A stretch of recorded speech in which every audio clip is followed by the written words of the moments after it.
Shall we pray?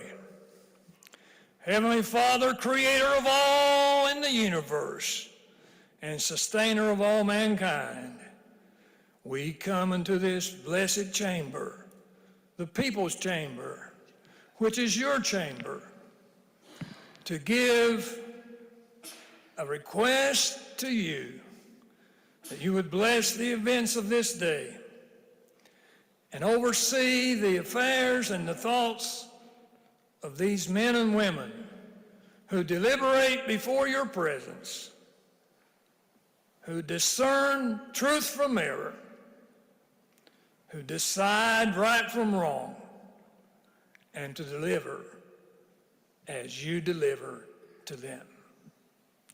We pray for each one for clarity of thought and mind. We pray for strength and resolve to stand for that which is right, never deviate to that which is wrong, and be that which you have subjected us all to be.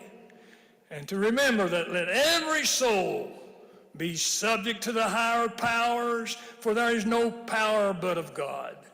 And the powers that be in this chamber are ordained of God.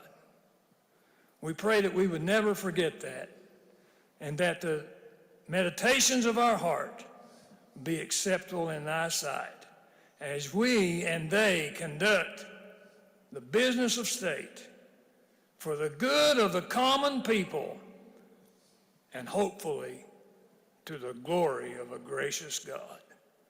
For we ask these things in the name of the man who walked the shores of Galilee, went to a place called Golgotha, and rose from a tomb 3 days after he was killed. In the name of Jesus we pray. Amen. Amen. Please remain standing as we are led in the Pledge of Allegiance today by the gentleman in the 83rd District, Douglas Street. Thank you, Mr. Speaker. Could everyone please join me in saying the Pledge of Allegiance? I pledge allegiance to the flag of the United States of America and to the republic for which it stands, one nation under God, indivisible, with liberty and justice for all. Members and guests may be seated. Reading the Journal. Journal of the House of Delegates, Thursday, February 15th, 2024. Gentleman 36, Douglas Green. Thank you, Mr. Speaker. I ask unanimous consent that the further reading of the journal be dispensed with and that it be approved as having been read. Gentleman 36 to ask unanimous consent that further reading of the journal be dispensed with and that it be approved as having been read. Are there objections? No objections are heard. Gentleman from the 85th, Douglas Hawk, for an update on the calendar. Thank you, Mr. Speaker. Your Committee on Rules met and moved to the House calendar. Committee substitute for House Bill 4809. Committee substitute for House Bill 5137. Committee substitute for House Bill 5345. Committee substitute for House Bill 5354. House Bill 5022. Committee substitute for House Bill 5067. Committee substitute for House Bill 5441 and House Bill 5590. Introductions. Gentleman of the 43rd, Delegate Tony. Thank you, Mr. Speaker. I have 2 introduction days. First, as always, I'm pleased to announce the sponsor of the West Virginia Academy of Family Physicians in celebrating the 35th anniversary of the Dr. Day program. Our family Dr. Day is Ryan Runyon from Princeton. Please give him a warm welcome.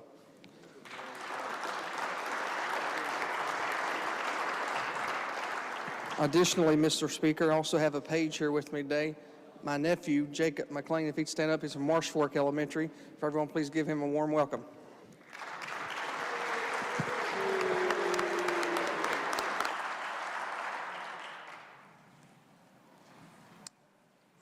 The delegate from the 23rd, Delegate Worrell, is recognized. Well, thank you, Mr. Speaker. Appreciate it. Ladies and gentlemen, Delegate Hall has informed me that he was informed by the mother of one of our guests today. Today is his birthday.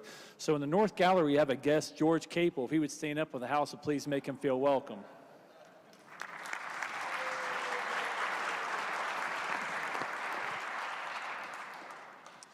The delegate from the 31st, Delegate Mazzocchi, is recognized. Good morning, Mr. Speaker.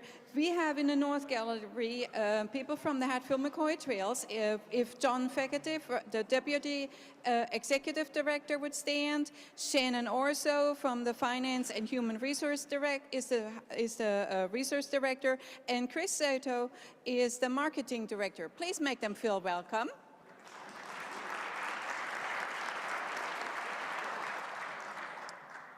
The delegate from the 50th, Delegate Pritt, is recognized. Yes, thank you, Mr. Speaker. Good morning, everyone. I am proud to introduce 4 pages to you all today. I have Mr. Bronson McLean and Mr. Eli Poole, both students at Oak Hill Middle School, and they're escorted by their mothers, Phoebe McLean and Tanya Humphrey. I'm also proud to introduce you 2 former students of mine, Miss Chloe Nett and Miss Kennedy Hebjan Wood. They're escorted by Miss Kelly O'Neill and Crystal Wood up in the gallery, so please make them feel welcome. Thank you very much.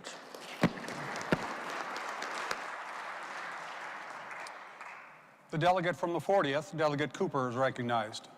Thank you, Mr. Speaker. We have 3 pages from Monroe County today, if they will stand when I call their name. The first is Cooper Frazier from Peterstown Middle School, and his mother, Leslie Cyrus, brought him down. She is in the West Gallery, if she would stand. Also, we have paging for us from Monroe County, Dylan Reese from Peterstown Middle School, and his mother, Tricia Anthony, brought him down this morning. And if he will stand up wherever he is. And we also have Sam St. Clair from Peterstown Middle School, and he's been accompanied down by his dad, Justin St. Clair, who happens to be the prosecuting attorney of Monroe County. So if Justin would stand and we all make them feel welcome. Thank you, Mr. Speaker.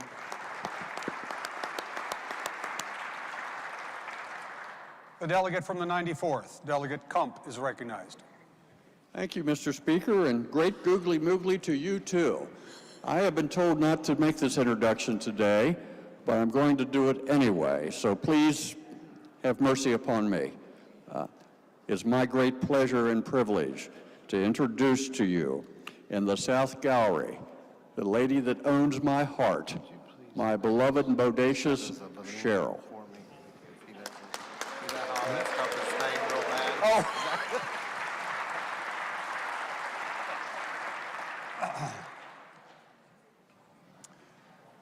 The delegate from the 21st, Delegate Cannon, is recognized. Thank you, Mr. Speaker. In the South Gallery today, I have with me one of the most supportive and longest encouraging people in my life, about 26 years now, my mother in the South Gallery. Make her feel welcome, please.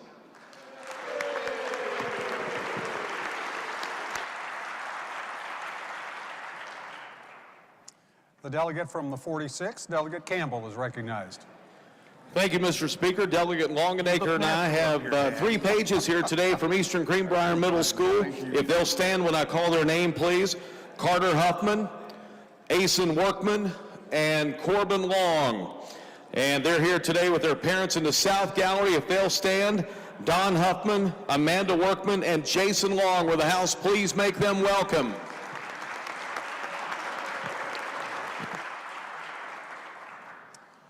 The delegate from the 19th, Delegate Kraus, is recognized. Thank you, Mr. Speaker. I have a couple announcements today. First, I'd like to announce 2 pages that we have with us today, Rylan Runyon and Thomas Runyon, if they would stand up. I see Thomas. Rylan must be helping somebody, but they are here today from Pikeview Middle School.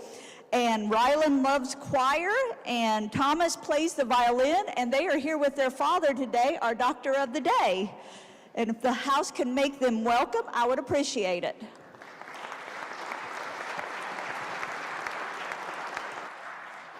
And then, if we could turn our attention up to the South Gallery, my friend, my co-member of the CVB in Putnam County and our Putnam County librarian, Megan Tarbett, if she would stand up and if the House would make her welcome, I would appreciate it.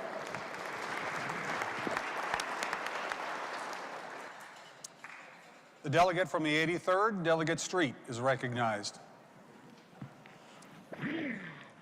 Thank you, Mr. Speaker. Please join me by welcoming in the North Gallery Matt Weaver with Country Roads Trail, a disabled veteran-owned nonprofit that promotes ATV tourism in Preston County. And I have the pleasure of introducing two former legislators, Terry Seipold and Dave Seipold.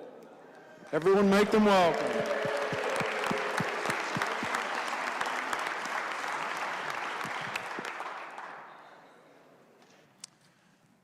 The delegate from the 51st, Delegate Fast, is recognized. Thank you, Mr. Speaker. Yesterday I had the privilege of introducing my wife, and today I have the privilege of introducing my wife and the newest extension of our family, my lovely granddaughter, Charlotte, in the North Gallery.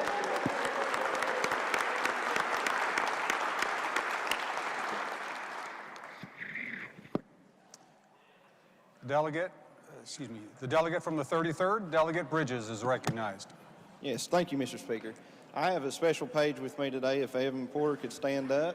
He's my cousin, and his father, my cousin, Eric Porter, if he could stand up, and please, House, make him feel welcome.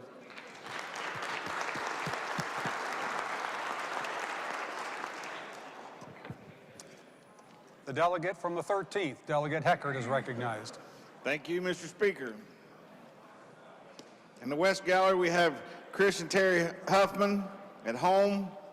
Watching is my wife and grandson, and a delegate that is not here today, which not mean your name, but you all know who he is. Let them all, make them all feel welcome and know that we're thinking of them.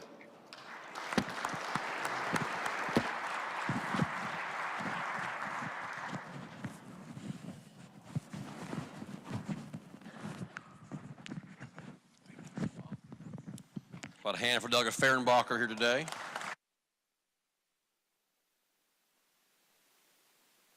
Further introductions, standing committee reports. Your Committee on Energy and Manufacturing has had under consideration House Bill 4784, established setback from residential properties for new windmills being constructed throughout the state, and House Bill 5624, relating to surface use notice, and reports the same back with amendment with recommendation that they each do pass as amended, but that they first be referred to the Committee on the Judiciary. Report to be received, bills to be referred to the Committee on Judiciary. Your Committee on Economic Development and Tourism has had under consideration House Bill 5544, require a report on the Mountaineer Trail Network detailing progress towards completing the goals of the Mountaineer Trail Network, and reports the same back with amendment with recommendation that it do pass as amended. Report to be received. Your Committee on Economic Development and Tourism has had under consideration Senate Bill 461 relating to county economic opportunity development districts, and reports the same back with amendment with recommendation that it do pass as amended. Report to be received. Your Committee on Jails and Prisons has had under consideration House Bill 5358, creating an ombudsman program within the Division of Corrections and Rehabilitation to review complaints against a state agency or correctional facility, and House Bill 5368, relating to the creation of regional jail commissions, and reports the same back with amendment with recommendation that they each do pass as amended, but that they first be referred to the Committee on the Judiciary. Report to be received, and both bills will be referred to the Committee on Judiciary. Your Committee on Jails and Prisons has had under consideration House Bill 5363, requiring the Commissioner of Corrections and Rehabilitation to continue the goals programs in regional jails, and reports the same back with the recommendation that it do pass, but that it first be referred to the Committee on the Judiciary. Report to be received, and the bill will be referred to the Committee on Judiciary. Your Committee on Jails and Prisons has had under consideration House Bill 4668, adding Division of Corrections and Rehabilitation employees who work at institutions managed by the Commissioner to the Survivor Benefits Act, and reports the same back with amendment with recommendation that it do pass as amended, but that it first be referred to the Committee on Finance. Report to be received, the bill will be referred to the Committee on Finance. Your Committee on Technology and Infrastructure has had under consideration House Bill 4890 to eliminate additional fee from the WVDMV for honorably discharged veterans for veteran vehicle registration plate, and reports the same back with recommendation that it do pass, but that it first be referred to the Committee on Finance. Report to be received, bill to be referred to the Committee on Finance. Originating in the Committee on Health and Human Resources and reported with the recommendation that it do pass is House Bill 5691 relating to a biennial capitation rate review to be conducted by the Bureau of Medical Services. Report to be received.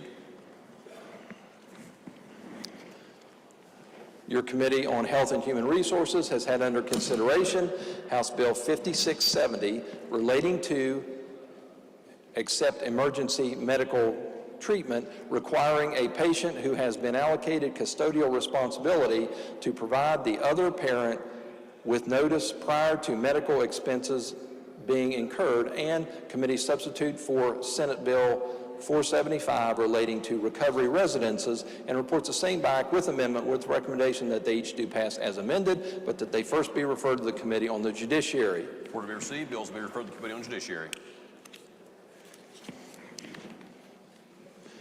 Your Committee on Health and Human Resources has had under consideration House Bill 5347, creating the Pathway for a Career in Medicine program, House Bill 5361, relating to allowing influenza immunizations to be offered to patients and residents of specified facilities on a voluntary basis based upon recommendations of the Center for Disease Control, and House Bill 5635 to allow patients or subscribers of medications to direct pharmacists to list the illness or condition for which a prescription is being issued be listed on the label of the prescription, and reports back committee substitutes, therefore, with the recommendation that the committee substitutes each do pass. Report to be received. Your Committee on Health and Human Resources has had under consideration House Bill 4797 relating to reimbursement for child care based upon enrollment, and reports the same back with the recommendation that it do pass, but that it first be referred to the Committee on Finance. Report to be received. Bill will be referred to the Committee on Finance. Your Committee on Health and Human Resources has had under consideration House Bill 4698 relating to who may diagnose post-traumatic stress disorder as a compensable injury or disease under workers' compensation, and reports the same back with amendment with recommendation that it do pass as amended, but that it first be referred to the Committee on Finance. Report to be received. The bill will be referred to the Committee on Finance. Your Committee on Technology and Infrastructure has had under consideration House Concurrent Resolution 2, U.S. Army Specialist Stephen W. Herron Memorial Bridge. House Concurrent Resolution 5, George M. Hall Memorial Bridge. House Concurrent Resolution 11, VFD Gregory Lynn Hott Memorial Bridge. House Concurrent Resolution 14, Assistant Chief David Timothy Tim Wilson Memorial Road. House Concurrent Resolution 15, U.S. Marine Corps Private Timothy Daly Nunn Memorial Bridge. House Concurrent Resolution 16, Thomas Leo Starsick Memorial Bridge. House Concurrent Resolution 17, Ab and Laura Baisden Bridge. House Concurrent Resolution 18, Caldwell Brothers Memorial Bridge. House Concurrent Resolution 20, Specialist 4, Donnie Lee Hackney Memorial Bridge. House Concurrent Resolution 23, Cody J. Mullins Memorial Bridge. House Concurrent Resolution 25, William Bill Harris Memorial Bridge. House Concurrent Resolution 27, U.S. Army Sergeant Jerry Lee Harris Memorial Bridge. House Concurrent Resolution 28, Caratonis Brothers Armed Forces Memorial Bridge. House Concurrent Resolution 29, U.S. Army Sergeant Thomas Lawson Memorial Bridge. House Concurrent Resolution 30, Jack L. Hart Memorial Bridge. House Concurrent Resolution 31, Stanley and Evelyn C. Memorial Bridge. House Concurrent Resolution 35, Gulf War Veterans Memorial Bridge. House Concurrent Resolution 38, U.S. Army Private First Class William Gorman Memorial Bridge. House Concurrent Resolution 41, Thomas W. Wisner Memorial Bridge.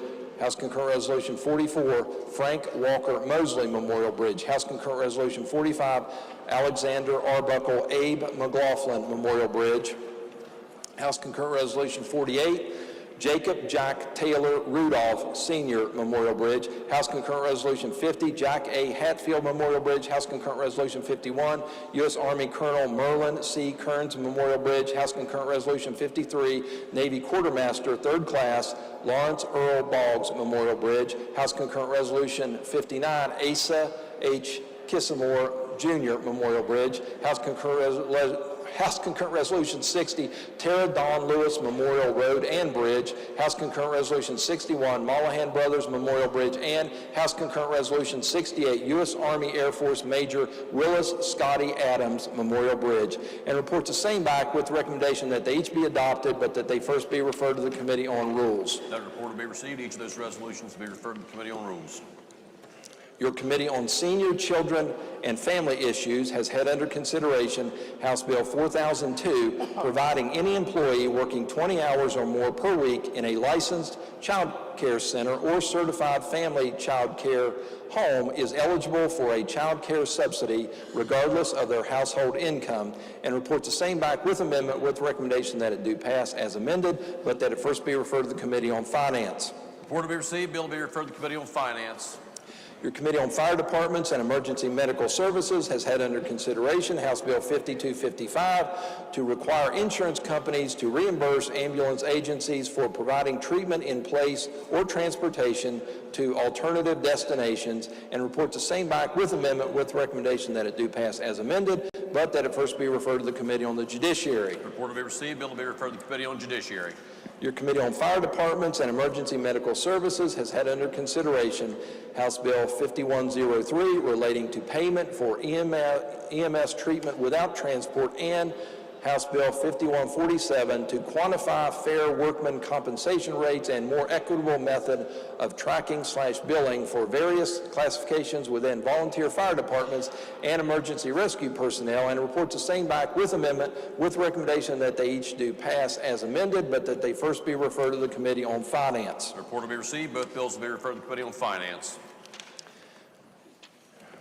Your Committee on Senior, Children, and Family Issues has had under consideration House Bill 5609 relating to confidentiality of child care records and the foster care ombudsman, and reports the same back with amendment with the recommendation that it do pass as amended, but that it first be referred to the Committee on the Judiciary. The report will be received. The bill will be referred to the Committee on Judiciary. Your Committee on Rules has had under consideration Committee Substitute for House Concurrent Resolution 6, Staff Sergeant J.J. Junior Spurrier Memorial Bridge, and reports the same back with the recommendation that it be adopted. That report will be received. We have other standing committee reports today. Select committee reports, executive messages. On February 14th, 2024, Committee Substitute for Senate Bill 318, Senate Bill 428, and Senate Bill 543 were presented to the Governor for his action. That message will be received. A communication from His Excellency the Governor advises that on February 15th, 2024, he approved Committee Substitute for Senate Bill 31. The message will be received. Other executive messages, Senate messages.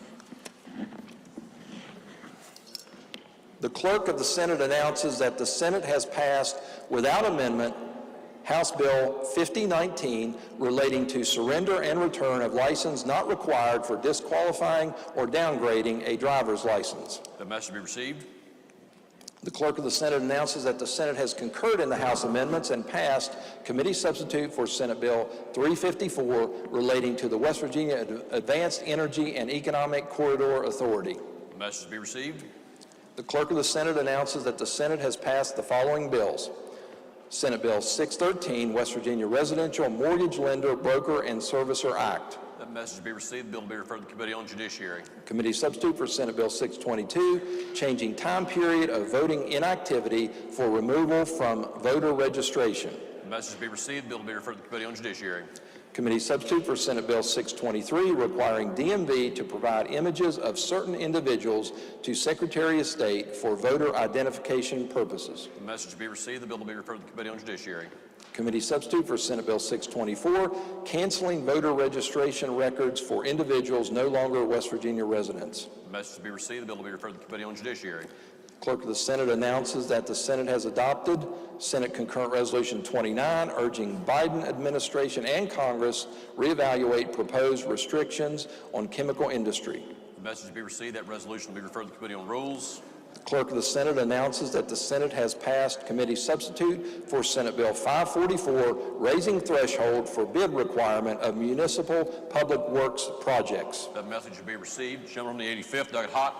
Mr. Speaker, I ask unanimous consent that the bill be taken up for immediate consideration, that we dispense with the committee reference, and that the bill be read a first time. Gentleman, the 85th, ask unanimous consent that committee substitute for Senate Bill 544 be taken up for immediate consideration, that the committee reference on the bill be dispensed with, and that the bill be read a first time.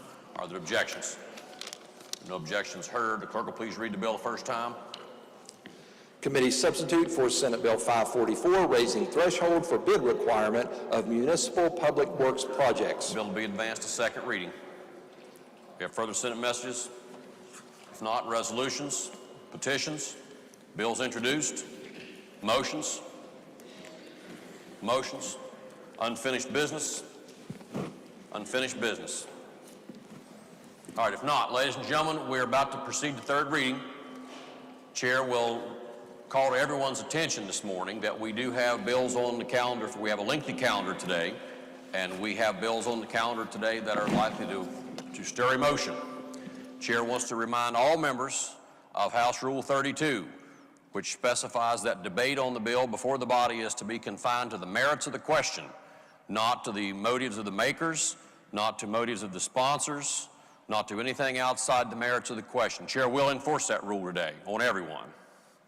With that in mind, clerk will please call the first bill on third reading.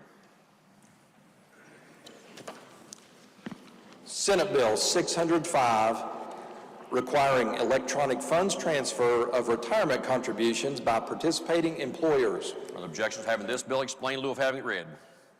No objections are heard. Gentleman to 37, Dr. Gearhart, to explain this bill.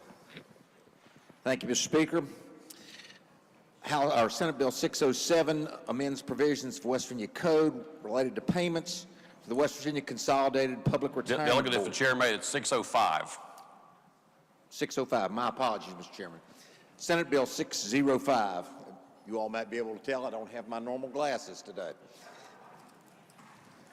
Might come up on the next two bills that we talk about.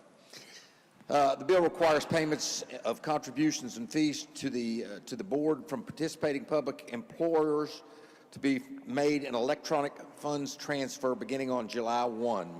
After that date, any payment made by check would be assessed a surcharge of $300 per check. The executive director would be authorized to waive the surcharge on an emergency basis or on extenuating circumstances. That's a summary of the bill, Mr. Speaker. I urge passage. You've heard the bill explained. The question before the House is, shall the bill pass? Is there debate on the bill? Is there debate on the bill? If not, those in favor of passage of the bill will vote. Those opposed will vote no. The clerk will prepare the machine.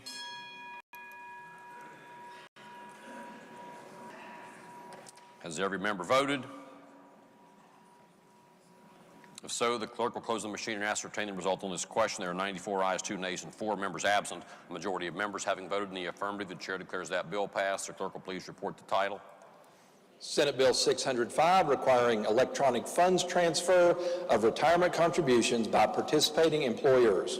Are there title amendments? Are there title amendments? If not, the title as read by the clerk will be and remain the title of the bill. The clerk will please communicate the action of the House to the Senate. Next bill on third reading. Senate Bill 606, relating to Natural Resources Police Officers Retirement System. Are there objections to having this bill explained in lieu of having it read? No objections are heard. Gentleman to 37 to explain the bill. Thank you, Mr. Speaker. Senate Bill 606 would amend provisions of West Virginia Code relating to the West Virginia Division of Natural Resources Police Officers Retirement System. The bill would make the following changes. Changes the employer contribution from 12% of the monthly salary of each member to a percentage of the monthly salary of each member as annually reviewed and actuarially set by the Consolidated Public Retirement Board. Substitutes credited service with contributory service in provisions relating to refund of accumulated contributions for members who die from non-duty related injuries and do not have enough service to qualify for death benefit from the plan.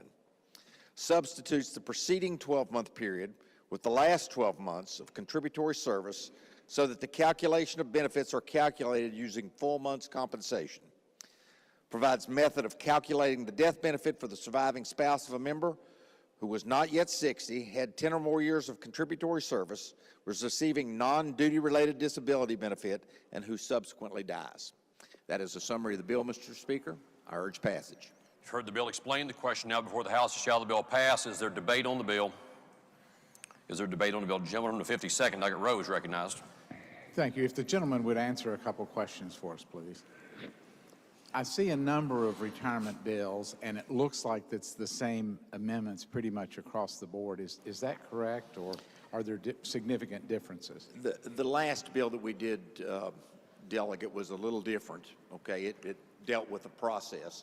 However, this bill and those that we did a little earlier in the week and the following one have some very similar updates. These bills come to us from the Consolidated Public Retirement Board as they deal with specific situations that they feel like the code could address in a better manner. Thank you, sir. Thank you, Mr. Speaker. The question still is, shall the bill pass? Is there debate on the bill? Is there debate on the bill? If not, those in favor of passage of the bill will vote aye. Those opposed will vote no. The clerk will prepare the machine. Has every member voted? Gentleman from the 51st, your vote's not registered.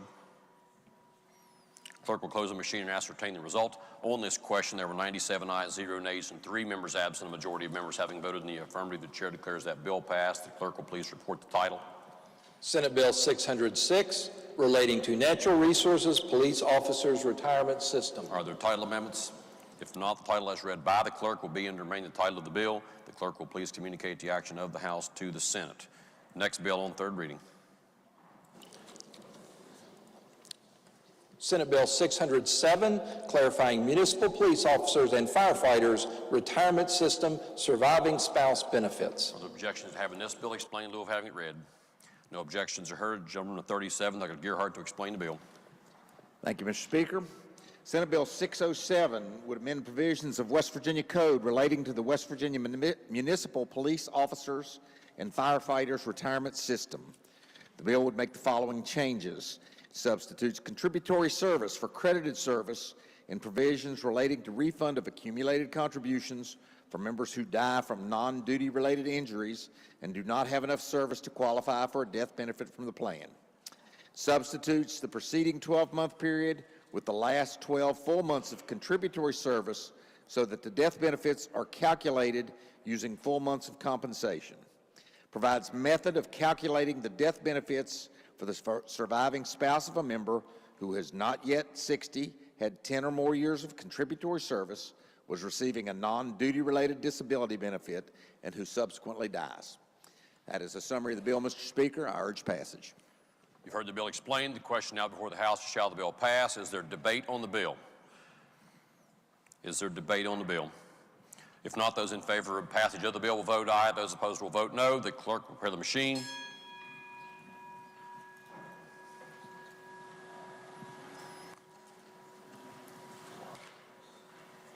Has every member now voted? If so, the clerk will close the machine and ascertain the result. On this question, there were 97 ayes, 0 nays, and 3 members absent. A majority of members having voted in the affirmative, the chair declares that bill passed. The clerk will please report the title.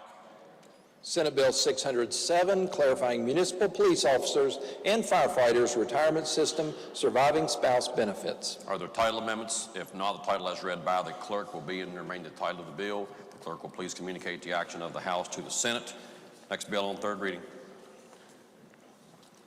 House Bill 4654, removing bona fide schools, public libraries, and museums from the list of exemptions from criminal liability relating to distribution and display to minor of obscene matter. Ladies and gentlemen, this bill was advanced by the House yesterday to third reading with the right to amend. At this time, are there amendments to the bill? Delegate Pushkin moves to amend the bill. Does the gentleman wish to explain the amendment? Okay, the gentleman, are there objections to having the amendment explained in lieu of having it read? No objections are heard. Chair recognizes the sponsor, the gentleman from the 54th, to explain the amendment. Thank you, Mr. Speaker. This would extend the exemption in code to include teachers, basically. And what it's meant to do is protect health teachers who are simply teaching their curriculum. So how it says, a professional person as defined in 18A 1-1 of this code in the presentation of local or state approved curriculum. This would only apply to teachers teaching curriculum. And in practice, it would be most likely be health teachers. Question now before the House is the amendment just explained by the sponsor. This is a debatable question. Is there debate on the amendment?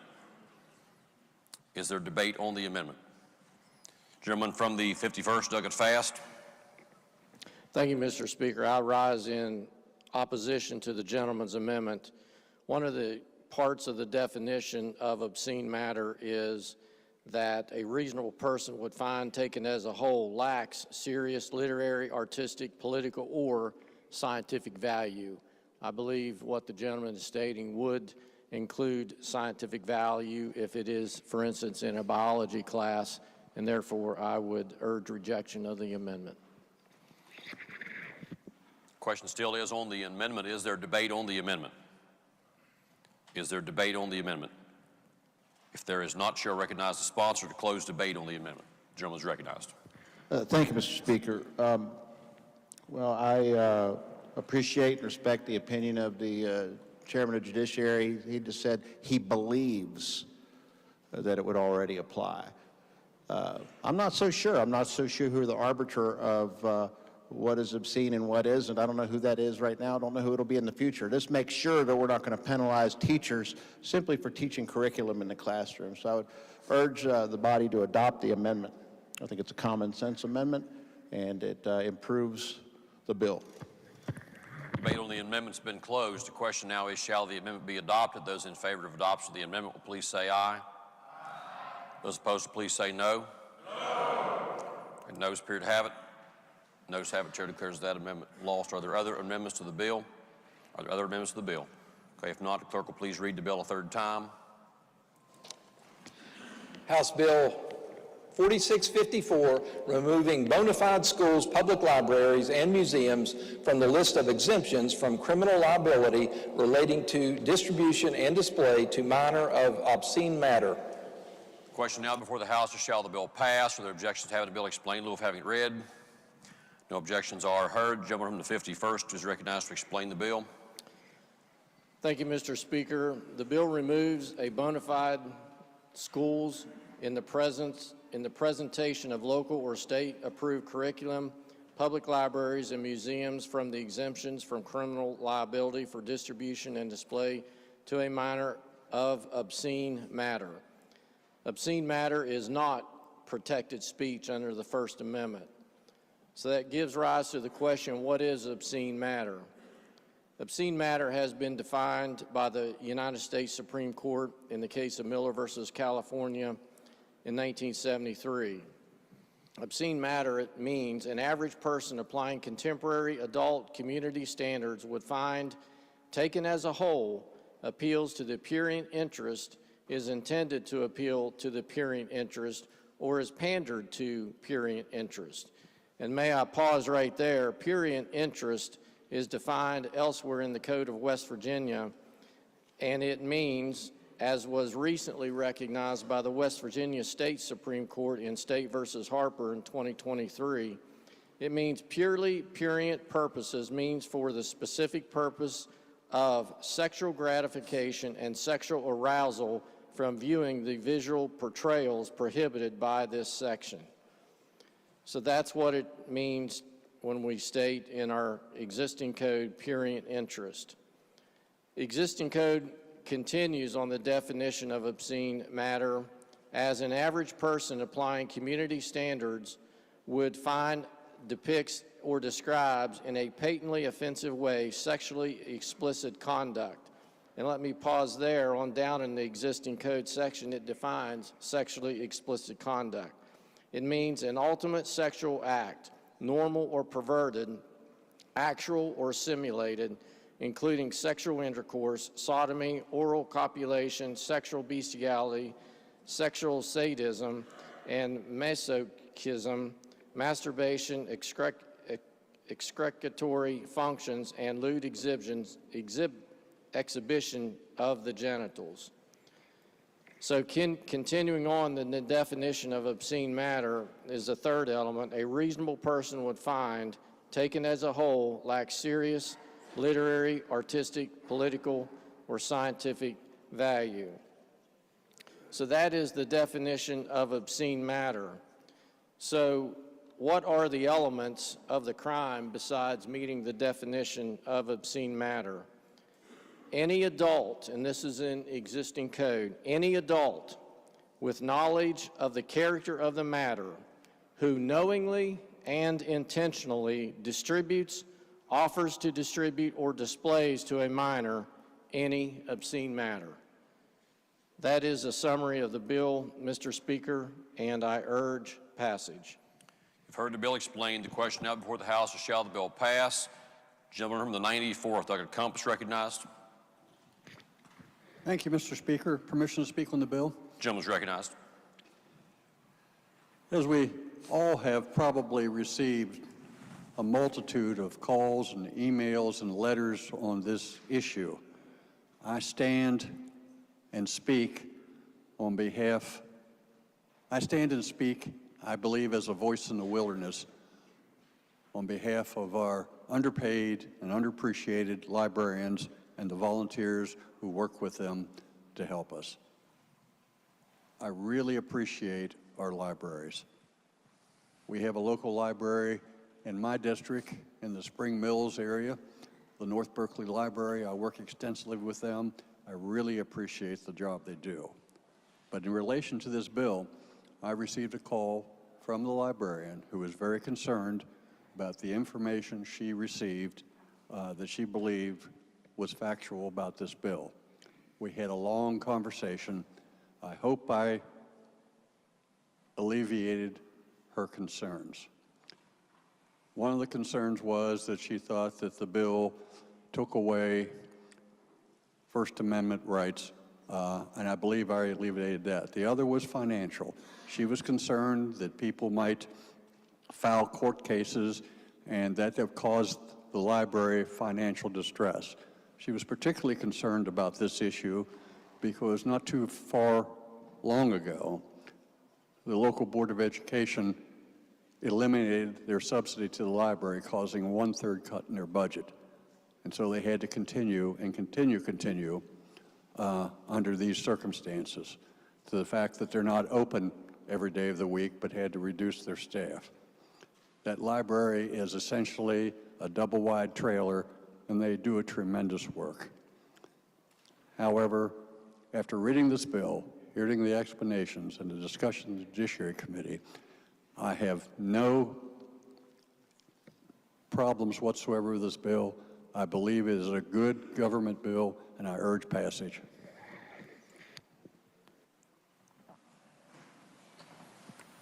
Is there other debate on the bill? Gentleman from the 6th, Douglas Stevens, is recognized. Thank you, Mr. Speaker. Permission to speak on the bill? Yes, gentleman's recognized. I'm rising today to speak in favor of House Bill 4654.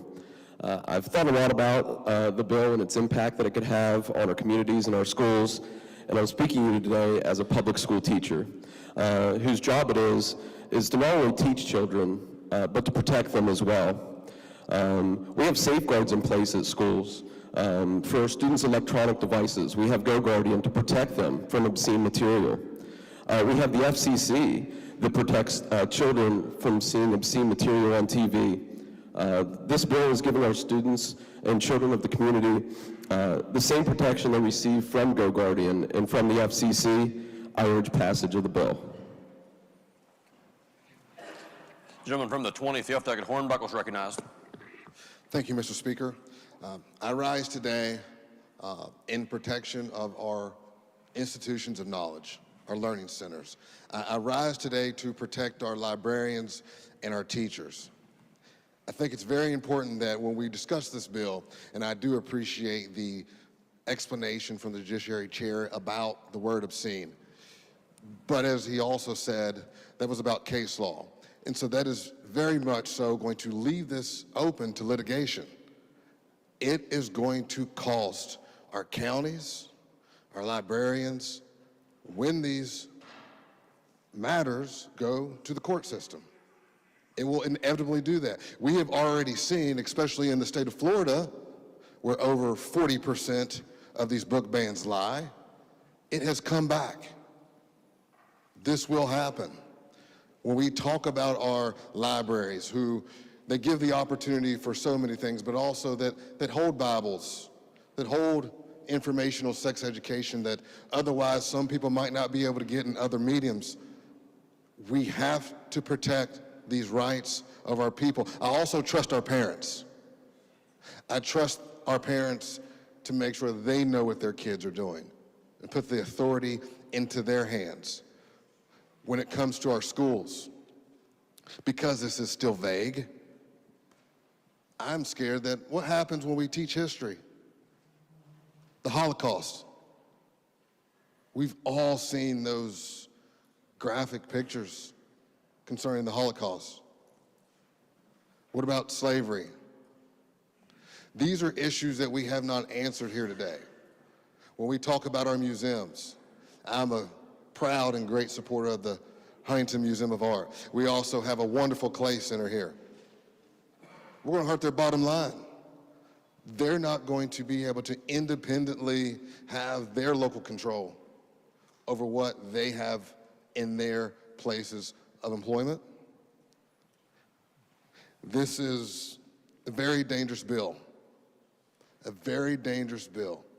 And might I add, it has already taken books out. And again, in Florida, they're fighting to have to put stuff back in now. So as we ponder the question of this piece of legislation today, I would just ask that you trust the parents, but you also protect your librarians and your teachers. Thank you.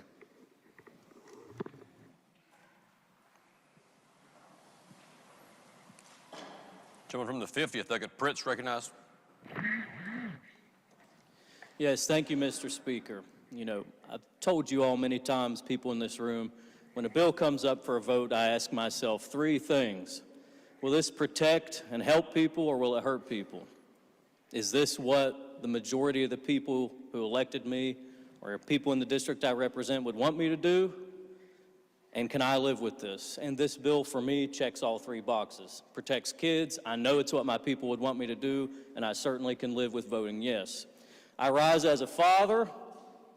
I rise as a public school teacher that teaches the history itself, and a concerned citizen. I think it's incredibly important to remember what this bill does and what this bill does not do.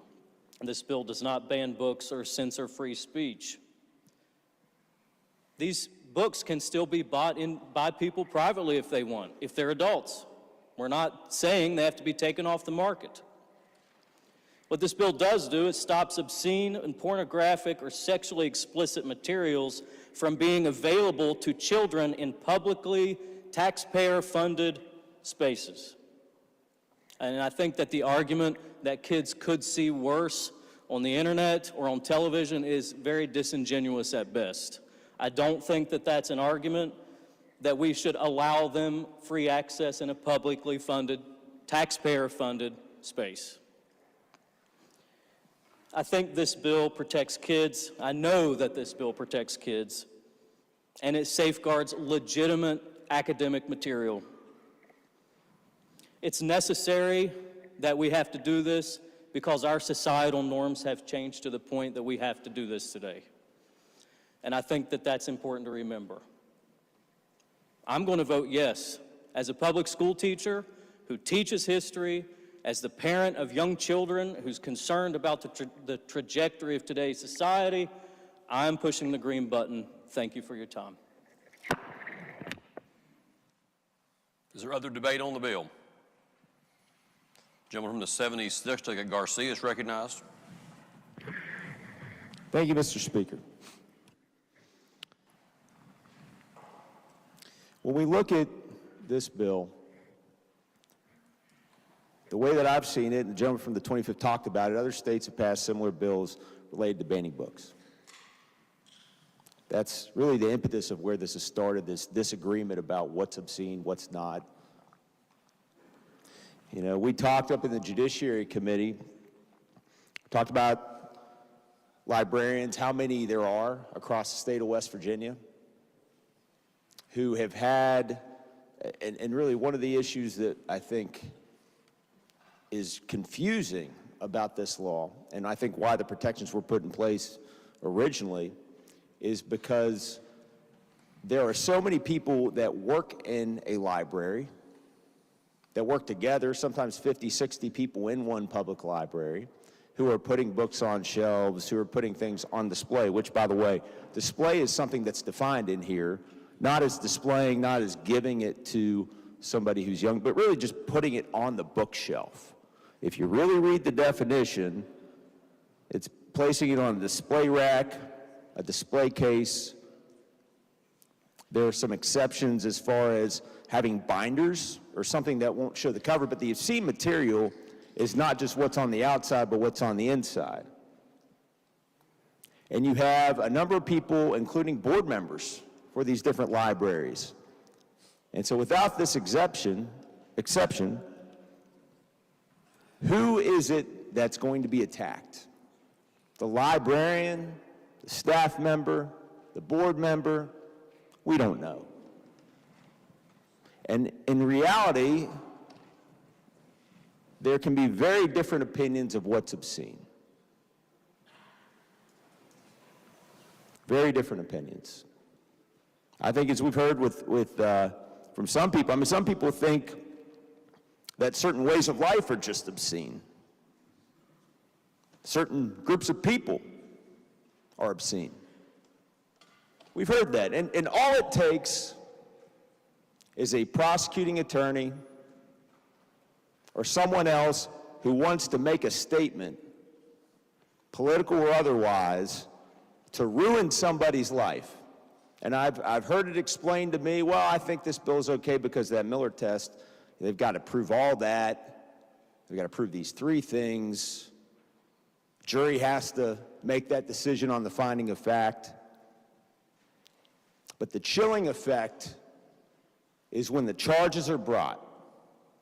There's no insurance coverage for this in our libraries. We ask that question. There may be coverage under BRIM or under a county policy for certain liability, but not for criminal defense coverage. And having done some criminal defense work, that's not cheap. I'll be honest, I don't know that I could afford a criminal defense attorney. They always say an idiot's the only person who represents himself. That is a real issue here, because at the moment that somebody's even being looked at, that there are complaints filed, that's where the chilling starts. And what's the easiest thing to do? You know, I brought up in the committee about Anne Frank's diary.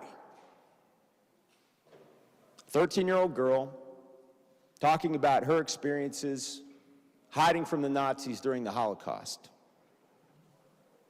I don't know how long it's been since you read it, but there are passages in there where she talks about, again, 13-year-old girl, and this was her unedited diary. Talks about puberty. Talks about her feelings, sexual feelings, things like that. Is this going to reach to Anne Frank's diary? And I know there are a number of people who have argued and said, well, no. All it takes is one person that says yes. Just one person who's going to push it. And it doesn't matter if it gets to a jury. It doesn't matter, because at that point that those charges have been filed, you are ruining the life of somebody. And who is it going to be? Is it going to be all 50 people that work in a library? Is it going to be the head librarian? Is it going to be the person that they're trying to, how do you recruit people in that type of circumstance? And that's just one example. I know there are others. And I know the most obscene of the obscene, we've heard excerpts on this House floor in front of children. I thought that was obscene in the public hearing that we had. More obscene than anything we're seeing by just having books on shelves where there's a difference of opinion, potentially.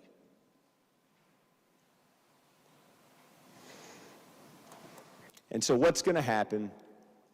The decisions are going to be made. If there is any question, if there's any complaint, you take the book off the shelf. That's what's going on here. That's what the end goal is. Not the prosecution, not the protection, but the installation of fear. And that's what's going to happen with this bill. And for that reason, I'm opposed. Thank you, Mr. Speaker. The gentleman from the 5th, Douglas Fluharty, is recognized.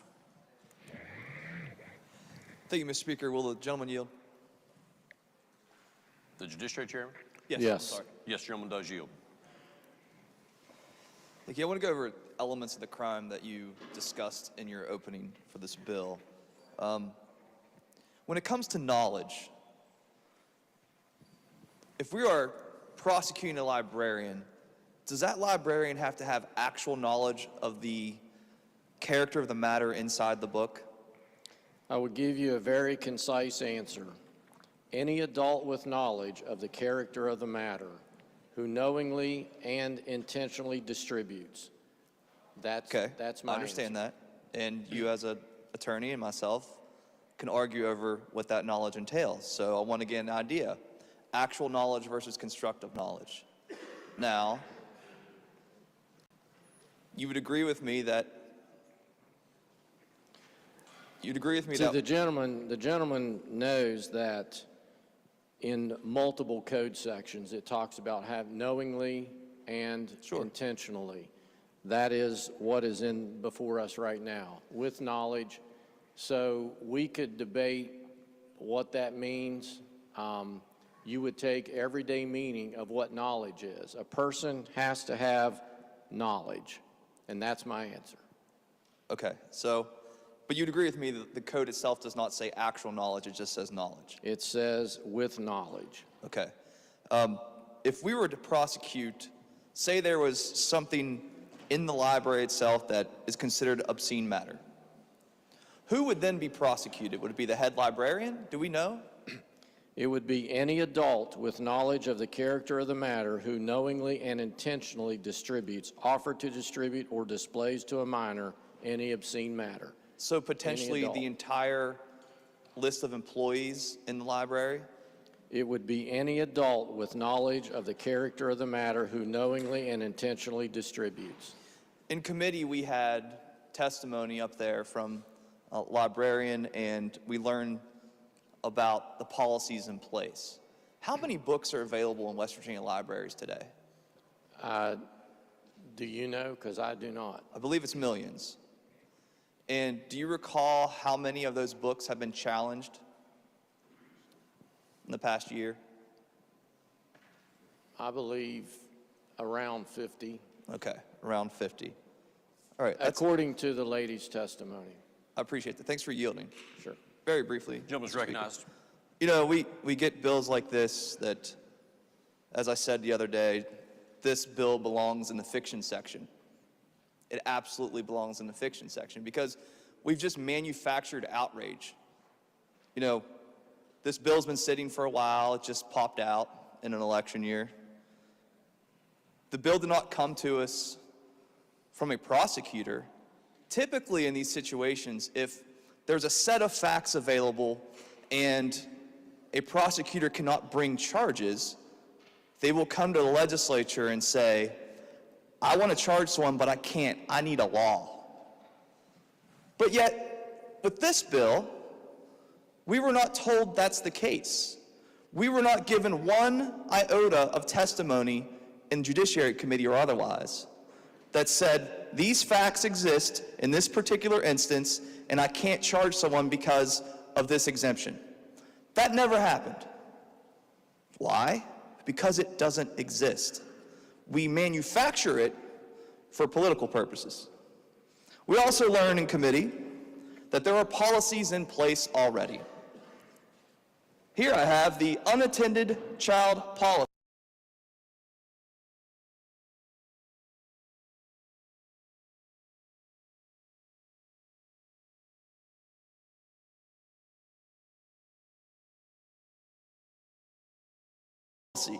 Citizen who happened not to be a parent, you could still challenge those books. And I will argue that this is a very gray area. That's why the exemption exists in the first place. I will argue that this is a very gray area. That's why the exemption exists in the first place. What's next? Challenging the Bible? Didn't think I'd be down here worrying about that, but potentially, as has happened in other states, that could be challenged. And the knowledge requirement is very important. The code does not say you have to have actual knowledge. So a situation could exist where a book has been in a library for multiple years. Say a new librarian comes in, the book's been on there for 10 years, and this book gets discovered, challenged, and it's obscene. The librarian or employees on staff may or may not have actually known the book had obscene matter in it, may or may not actually have shown it to anybody, but because it was in the facility, it was sitting on a shelf, closed, it could still be prosecuted. That's just, on its face, something that I'm not going to go down. And, you know, I don't know why we're going down this road. As I said, I think I have an idea. We're manufacturing some outrage. We don't know who gets prosecuted. We don't have anything in place on that. And it's a book banning bill. That's what it's doing. It's squashing the First Amendment. Do you want to state the point? The bill explicitly refers in no way to the banning of books. As such, I would direct the gentleman to stay directed toward the bill. That point of order is sustained. In light of that ruling, the gentleman is recognized to continue. Well, if a book is challenged and removed, I would argue it's then banned. But that's fine. I'm almost done. Because what we're doing here is something you read about in third world countries. And now it's going to be a headline in West Virginia. I will proudly be voting no. Thank you, Mr. Speaker. Is there other debate on the bill? Is there other debate on the bill? Gentleman from the 42nd, Douglas Steele, is recognized. Thank you, Mr. Speaker. I'm the lead sponsor of this bill, and I've said this in judiciary, and I feel the need to say it here today. I didn't come up with this bill. I didn't, cut and paste something from some website. I had some librarians that live in my community, from Sophia and Shady and Beckley, that came to me and talked to me about problems that they saw in the community, in their libraries. And they said, Brandon, you need to do something to take this out of code. It's being abused. It's being utilized to do things it was not originally intended to do. I think that both sides bring up a couple of good points. One of them I want to address right off the bat is something that was said a little bit earlier, that prosecutors aren't asking for this. I was an assistant prosecutor, and I'm the lead sponsor of the bill. And I talked to my prosecutor friends throughout the state, as well as assistant U.S. attorneys. They're all in agreement that this exemption in code shouldn't be there. So I could say that as a prosecutor. And I think there's a few prosecutors in here that are probably going to vote for it as well. Let's talk about the crime first. Let's talk about the crime. I think it's helpful to understand, and the judiciary chairman, covered this already, but any adult with knowledge of the character of the matter, that is actual knowledge. Knowledge of the character of the matter. You must actually know what is being inside of this book or this magazine or this somehow artistic description or material or whatever the material is. You must have knowledge of what it is. You can't accidentally show it to someone who knowing and intentionally distributes or offers to distribute or displays to a minor any obscene matter. Now, what we know, that's 618A2, going back to 618A1, okay, what's an obscene matter? Prurient material. To summarize the three different sections of that, which are not ors, they are ands. There are three different criteria that must be met for something to be considered obscene. And one of the key words is prurient. And the judiciary chairman brought up that this was addressed by our Supreme Court in May of 2023 in State versus Harper. Something that is purely of prurient interest is material that sole use is for sexual gratification or sexual arousal. So, we talk about book banning. The Diary of Anne Frank was brought up. The Bible was brought up. We're worried about our First Amendment rights, and I wanted to go and look at the First Amendment real quick. The First Amendment provides that Congress make no law respecting an establishment of religion or prohibiting its free exercise. It protects freedom of speech, the press, assembly, and the right to petition the government for redress of grievances. Now, of course, that's just me pulling something up on my computer real quick, so it's a little bit of a paraphrase of that. But what it doesn't say is in these spaces, but not those spaces. And that's what we have in our code right now. So let's think about that. In our code, 618A3, the bill that we're addressing right here, the exceptions are libraries, schools, museums. What's not listed? The gas station. Is anybody getting arrested for, what's getting sold in a gas station right now? No. Are churches listed? Well, absolutely not. Churches are not listed. Are Sunday school teachers getting drug into court on felony charges for reading the Bible to kids in Sunday school class? Absolutely not. Are they going into our synagogues or our mosques and going over those books, the Quran, the Pentateuch? Has very graphic depictions in the Pentateuch of rape and other things. We've talked about that, and I don't think we should shy away from that conversation. But nobody's going into our synagogues, our mosques, or our churches and dragging Sunday school teachers in on felony charges. What the bill is talking about, what's been brought up, and I think we're conflating two different things. This bill is dealing with criminal conduct. But what we have been bringing up is the library process of removing a book. Those are two different things. Determining what your community accepts in the library as an acceptable book is not the same thing as a criminal process. And I would have to be the first to say that I think the debate on both sides confuses this.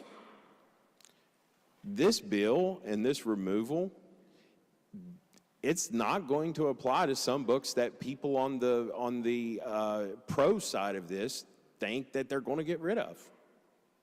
When you go and you look and you define prurient interest, like we have, that its sole purpose is sexual arousal and sexual gratification, I hate to tell some of my colleagues in here, there's going to be some books that you don't like that are not going to fall into that category of a crime.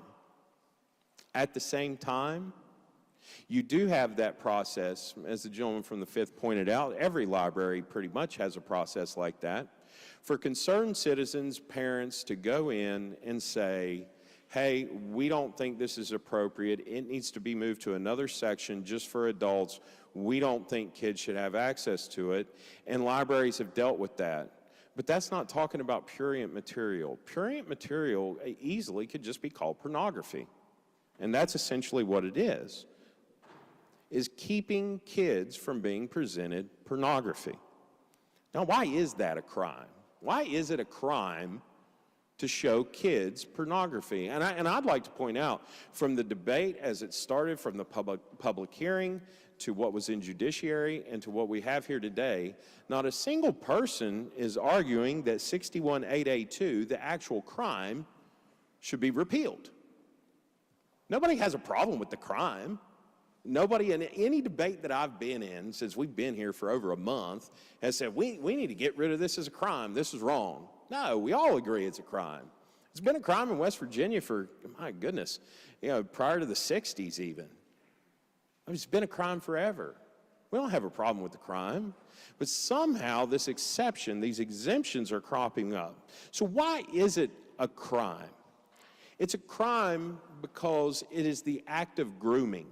Anytime that you're showing pornography or prurient material to a minor, it is an act of grooming. What does that mean? It means you're desensitizing the minor to obscene, sexually arousing, sexually gratifying material that they're not used to, that puts that minor in a position where they are more vulnerable to sexual assault and sexual abuse. And I know these are hard words to hear and hard words to talk about this morning, but I think it's very, very important that we talk about why it's a crime. So if if that's the reason it's a crime, we want to protect kids from this grooming behavior, from desensitizing them to other crimes, such as sexual abuse or sexual assault, why is there a sanctuary for the crime? Why is there a sanctuary for the crime? That's what we have set up in 618A3. The libraries, the schools, and the museums. And I think about a couple groups of kids. Most of us in here have children that we send to school. And I cannot look down on my computer at my daughter at school today in a public elementary school and see what she's seeing right now. I have to trust that that school's taking care of my daughter. And it bothers me that we have a place in code that provides an exception for someone trying to show pornography to my daughter at school. Libraries. We send our kids on field trips to libraries all the time. My wife takes my kids to the public library all summer just to give them something different to do. And as she goes to those things, there's a lot of foster kids that get taken on trips and so forth to libraries. And we're trusting that library to take care of those kids, to give them a good educational time. To me, it's dangerous that we set up this safe space to where someone could show those children who are vulnerable pornography. I'm not talking about the Diary of Anne Frank. I'm not talking about the Bible. I'm not talking about anything like that. I'm talking about pure pornography. That's what this bill deals with. That's what the crime actually deals with. So I think we get down to the point of who are we here to protect? I've heard the cost of litigation brought up. I'm not worried about BRIM. I don't know how many of you in here are worried about BRIM. I'm not worried about BRIM. I'm not worried about insurance premiums. Insurance doesn't cover criminal conduct anyway. You can't buy insurance to pay for your defense of criminal conduct, intentional conduct. That person who commits a crime has to pay for their own defense, or if they're indigent and they provide a pauper's affidavit, they can have court-appointed counsel to defend against that crime. And we've heard talk about, prosecutors politicizing this. Do we not trust this system? Do we not trust this system since 1863, since the 1790s, of the court system that we created that provides due process, the right to a speedy trial, the right to confront your accusers, the right to provide or present evidence in your own defense, the right to have an impartial jury impaneled of 12 of your peers, of your community members, to hear from an unbiased standpoint whether or not the elements of this crime have been met by beyond a reasonable doubt? Do we no longer trust that system when it comes to just libraries, schools, and museums? I mean, we trust it everywhere else because it's still a crime. We trust it in the streets. We trust it in the churches. We trust it here in the Capitol building. The Capitol building that we're standing in doesn't have this exception. So what I would present to you today is, who are we here to protect? I think the world of our librarians, our teachers, and our educators, and people that seek to preserve and help us remember our past, our history, whether that be artistic expressions. I've heard people bring up, well, what about the Statue of David? Oh, come on, that's been litigated for eons.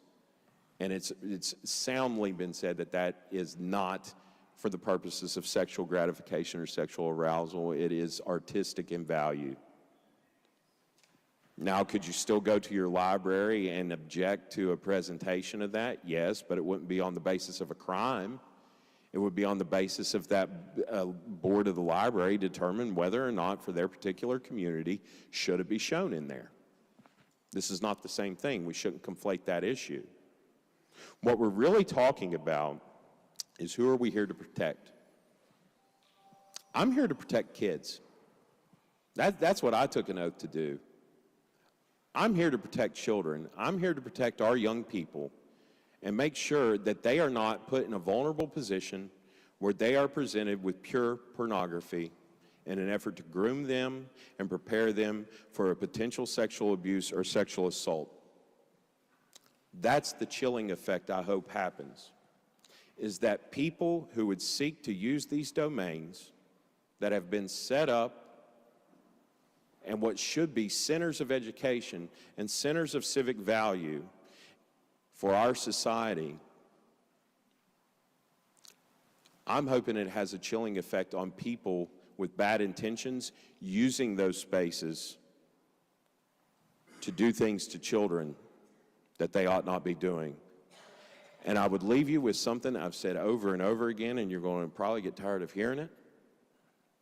And we went through this with one of the folks that was mentioned earlier that testified in judiciary. And I said, with your library, would you condone a librarian going out to the parking lot and handing a child a copy of Hustler magazine?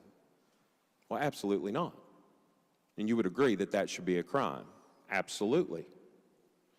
Then why shouldn't it be a crime to do it inside the library? Why shouldn't it be a crime to hand that child a Hustler magazine inside the library? And I've still not got a good answer to that. I keep getting other things brought up about cost and different things like this. The cost right now is the souls of our children. The cost right now is the souls of our children. And we can put a stop to that right now. We can take away these sanctuaries. And as that Bible that we've talked about getting banned, one of the things that God said in that Bible was to go through when he told the children of Israel when they went into the promised land. He told them on repeated occasions to tear down the groves. What are the groves? The groves were special places that were made by the inhabitants, the Amalekites, the Hittites, and the other people that were inhabitants of the land where they did things that included child sacrifice, that they did things that included some of the things that we're talking about with this crime. And God told them to tear the groves down. And that's what I'm seeking to do with this bill. We have a couple groves left up where folks can use those groves as a safe space to do things to our children that are not right and we don't agree with. This does not stop the mission, the good mission of our libraries, the good point of our libraries and schools and museums to educate and foster debate on real issues. What this does is tears down the groves, tears down the sanctuary for conduct that all of us have agreed for over 100 years is criminal. If it's illegal in the parking lot, it should be illegal in the building. Thank you, Mr. Speaker. Gentleman from the 79th, Doug Hanson. Thank you, Mr. Speaker. The question has been raised, why this carve out for museums and for schools and for libraries? And I think the legislature made a thoughtful choice, a decision based on the fact that in museums, there are pieces of art, whether it's a statue or a painting, that might show body parts, right? Some people might be a little uncomfortable with children seeing a statue or a painting like that. And in schools, biology is taught. Sex ed could be taught in schools. Again, it could make some people uncomfortable. It's okay to be uncomfortable in schools.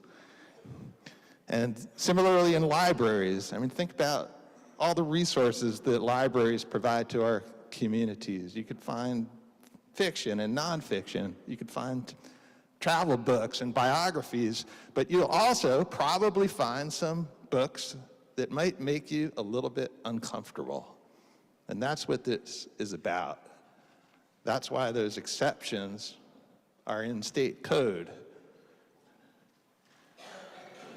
To protect librarians from criminal prosecution because some people might find a book to make them uncomfortable.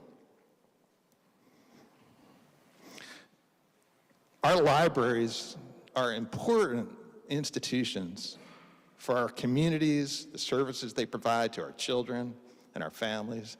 They're important institutions for our democracy. They're providing reading materials to people who might not be able to go on Amazon and buy a book. Libraries are critically important for our society, having an educated populace that could participate in their democracy. And the same is true for our schools and our museums. And one thing that's common about our museums and our schools and our libraries is that they answer to local community standards. There's a school board, a locally elected school board that oversees our schools. And our libraries apply local community standards when they make decisions about what books to put on the shelves.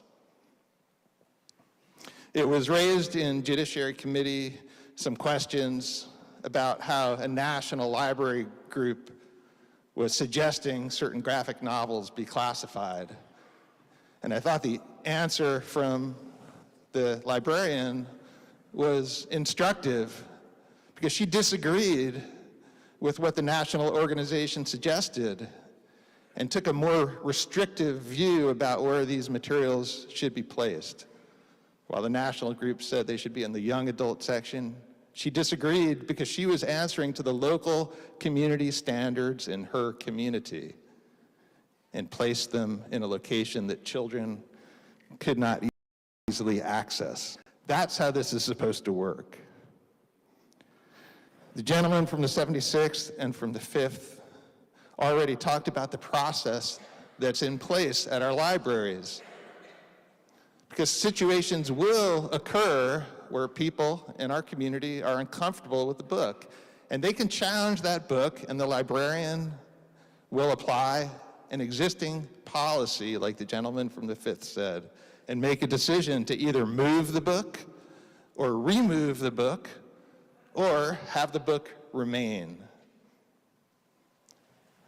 That's a process that we have in place. It's a process that works, and that is the process we should have in the future, because if this bill passes, things are going to be different, right? Immediately, when a complaint is filed because a book makes somebody uncomfortable, there's going to be questions about public humiliation. There's going to be questions about hiring an attorney, even if it doesn't end up in court. We heard testimony that the insurance policies for libraries will not cover this type of criminal defense. So librarians and volunteers and board members, if they're accused of having a book that makes someone uncomfortable, are going to have to spend money out of their own pocket to defend themselves and clear their name, even if they went through the Miller test and had already made a decision that the book was not obscene. And so this is going to have a chilling effect that's a de facto book ban. That's why I think it's accurate to call this a book ban bill. It doesn't explicitly ban books, but in order to mitigate the risk, librarians are going to make different decisions. They're going to remove books from their shelves so that they and their employees and their volunteers and their board members are not going to be subject to criminal prosecution and paying for their defense out of their own pocket. That is going to result in a book ban. Ruling's been made once. I would ask that ruling be enforced. With regard has raised another point. The ruling of the chair will be the same. Pursuant to that ruling, gentleman may continue. Gentleman may continue. Thank you, Mr. Speaker.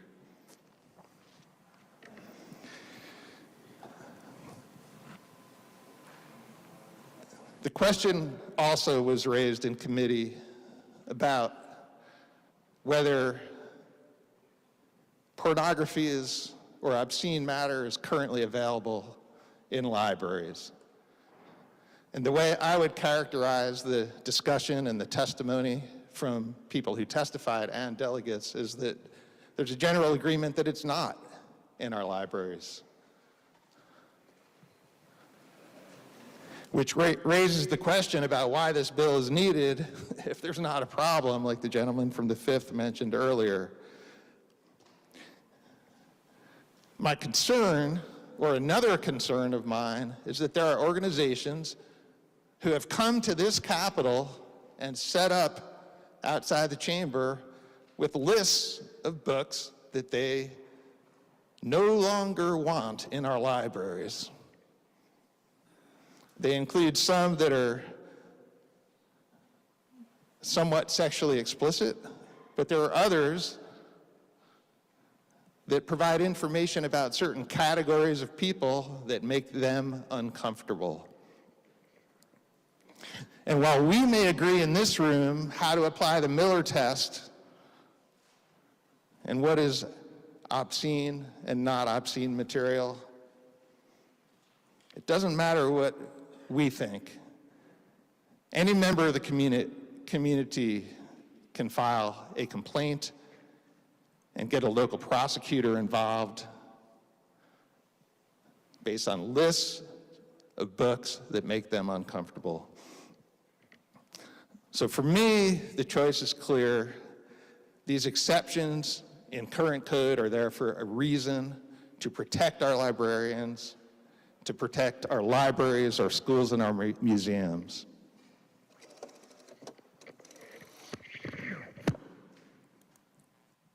Is there other debate on the bill?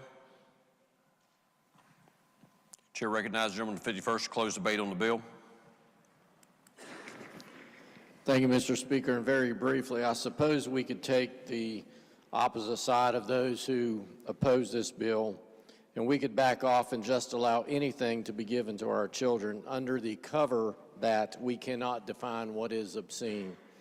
What that means is anything could be given to our children. That is the end result of the opposing argument, and I would reject that and urge passage of the bill.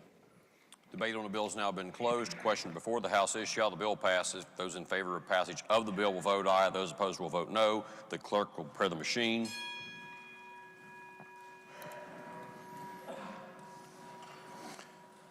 Has every member voted? If so, the clerk will close the machine and ascertain the result on this question. There are 85 ayes, 12 nays, 3 members absent, a majority of members voting in the affirmative. The chair declares that bill passed. Clerk will please report the title.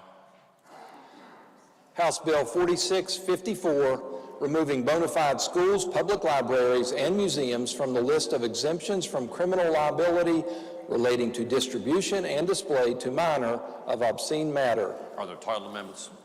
Delegate Fast moves to amend the title. Questions on the adoption of the title amendment. Those in favor of adoption of the title amendment will please say aye. Those opposed will please say no. The ayes have it. Chair declares the title amendment adopted. The title as amended by the House will be and remain the title of the bill. The clerk will please communicate the action of the House to the Senate. Next, for what purpose? The gentleman to 42nd seek recognition. Thank you, Mr. Speaker. I'd ask unanimous consent for my remarks on House Bill 4654 to be recorded in the appendix of the journal. Does the chair hear objection? No objections are heard. Be so ordered. Gentleman from 76, Secretary Garcia. I ask for unanimous consent that my remarks be put in the appendix of the journal on the previous bill. Does the chair hear objection? No objections are heard. Be so ordered. Clerk will please report the next bill on third reading. Committee substitute for House Bill 4807, establishing limitations on billing practices of internet or telecommunications providers that fail to provide subscribed customers service for 5 or more days. The question before the House is, shall the bill pass? Are there objections to having the bill explained in lieu of having it read? Chair hears no objection. Gentleman from the 51st to explain the bill. Thank you, Mr. Speaker. This bill provides that when an internet or telecommunications provider fails to provide subscribed customer service for 5 or more days, 120 hours, they must automatically credit the customer's account for the lack of service proportional to the number of days of disrupted service. If such credit is not refunded, the Attorney General may bring an action to recover the funds due. It further provides that a consumer may bring an action against a provider for any additional damages which are not recovered by the Attorney General.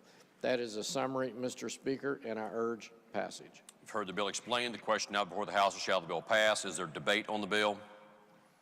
Is there debate on the bill? If not, those in favor of passage of the bill will vote aye. Those opposed will vote no. The clerk will prepare the machine.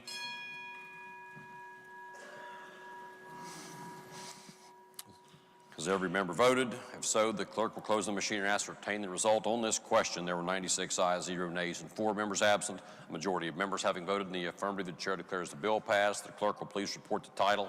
Committee substitute for House Bill 4807, establishing limitations on billing practices of internet or telecommunications providers that fail to provide subscribed customers service for 5 or more days. Are there title amendments? Delegate Fast moves to amend the title. The question now is on the adoption of the title amendment. Those in favor of adoption of the title amendment will please say aye. Those opposed will please say no. The ayes have it. Chair declares that title amendment adopted. The title as amended by the House will be and remain the title of the bill. The clerk will please communicate the action of the House to the Senate. Next bill on third reading. Committee substitute for House Bill 4850. Gentleman 85th, Delegate Hott. Yes, Mr. Speaker, I ask unanimous consent to postpone action 1 day. Gentlemen, ask unanimous consent to postpone action 1 day on the bill. Are there objections? No objections are heard. Action on the bill will be postponed by 1 day. Next bill on third reading. Committee substitute for House Bill 4867, require pornography websites to utilize age verification methods to prevent minors from accessing content. Ladies and gentlemen, this bill was advanced to third reading yesterday with a pending amendment. Chair will ask the clerk to please report the pending amendment. The Committee on Technology and Infrastructure moves to amend the bill by striking everything after the enacting clause and inserting the following. Does the gentleman from the 22nd wish to explain the amendment? Are there objections? No objections are heard. Chair recognizes the gentleman from the 22nd to explain this amendment. Thank you, Mr. Speaker. The Committee on Technology and Infrastructure amended the bill, and if you'll bear with me for just a moment, it is a strike and insert, and so it may as well just discuss the bill. In House Bill 4807, it endeavors to require age verification for access to pornographic material and thereby prevent minors from gaining access thereto. It sets forth several causes of action for parents or guardians of minor children whose children might be exposed to the subject content, for individuals exposed to obscene material, and for the Attorney General to file suit to enforce the provisions of this bill. It adds some additional protections for data privacy should someone go through the age verification process in an attempt to ensure that it is not a chilling effect on free speech. Mr. Speaker, that is a summary of the bill and the strike and insert amendment. I urge its adoption. You've heard the amendment explained. The question now before the House is, shall the amendment be adopted? Is there debate on this amendment? Is there debate on this amendment? If not, those in favor of adoption of the amendment will please say aye. Those opposed will please say no. The ayes have it. Chair declares that amendment adopted. Are there other amendments to the bill? If not, clerk will please read the bill a third time as amended. Committee substitute for House Bill 4867, require pornography websites to utilize age verification methods to prevent minors from accessing content. You've heard the bill explained. Does any member desire further explanation of the bill prior to consideration? If not, the question is, shall the bill pass? Is there debate on the bill? Is there debate on the bill? If not, those in favor of passage of the bill will vote aye. Those opposed will vote no. The clerk will prepare the machine.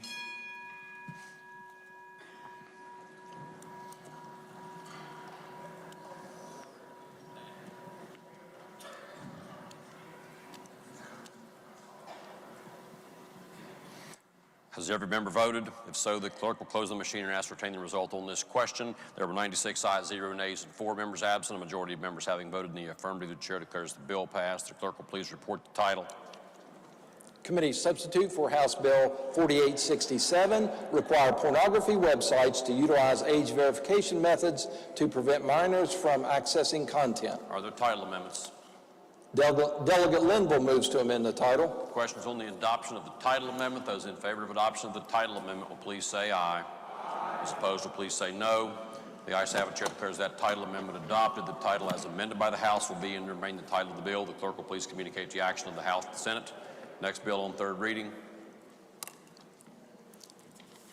House Bill 5128, directing transfer of monies into fire protection funds at the end of each year. Are there objections to having this bill explained in lieu of having it read? No objections are heard. Gentleman from the 12th to explain the bill.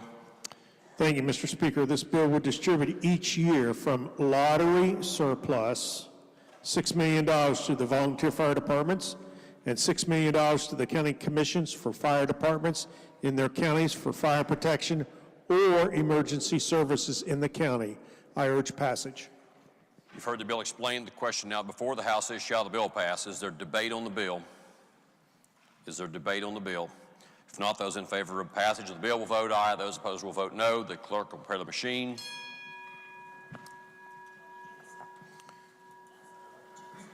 Has every member voted? If so, the clerk will close the machine and ascertain the result on this question. There are 95 ayes, 1 nay, and 4 members absent. A majority of members having voted in the affirmative, the chair declares that bill passed. The clerk will please report the title. House Bill 5128, directing transfer of monies into fire protection funds at the end of each year. Are there title amendments? If not, the title as read by the clerk will be and remain the title of the bill. The clerk will please communicate the action of the House and the Senate. Next bill on third reading. House Bill 5170, increasing the size of matching grants for local economic development from $30,000 to $50,000. Are there objections to having this bill explained in lieu of having it read? No objections are heard. Gentleman from the 12th to explain the bill. Thank you, Mr. Speaker. The bill as introduced would increase the limit on the annual matching grants available to eligible corporations or authorities that participate in the Department of Economic Development's Certified Development Community Program from $30,000 to $50,000. I urge passage. You've heard the bill explained. The question now before the House is, shall the bill pass? Is there debate on the bill? Is there debate on the bill? If not, those in favor of passage of the bill will vote aye. Those opposed will vote no. The clerk will prepare the machine.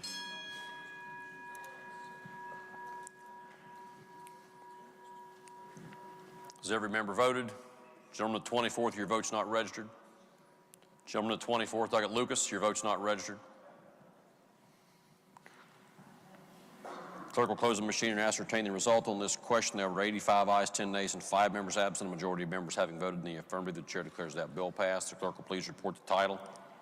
House Bill 5170, increasing the size of matching grants for local economic development from $30,000 to $50,000. Are there title amendments? If not, the title as read by the clerk will be and remain the title of the bill. The clerk will please communicate the action of the House to the Senate. Next bill on third reading. Committee substitute for House Bill 5294, revising state law regulating farm wineries. Are there objections to having this bill explained to have it read? No objections are heard. Gentleman from the 99th, Docket Clark, to explain the bill. Thank you, Mr. Speaker. Committee substitute for House Bill 5294 revises and updates the code regulating farm wineries in West Virginia to allow the state's winery industry to be more competitive with farm wineries in adjacent states. House Bill 5294 creates 4 distinct classes of farm wineries. It permits farm wineries to buy, sell, and trade fruits or agricultural products grown or produced on their farms in West Virginia. It is a mechanism to help preserve the beauty of the state by maintaining agricultural lands and farms. It's an economic development tool that will promote economic growth to bring West Virginia in line with neighboring states. I urge passage. You've heard the bill explained. The question before the House now, shall the bill pass? Is there debate on the bill? Is there debate on the bill? If not, those in favor of passage of the bill will vote aye. Those opposed will vote no. The clerk will prepare the machine.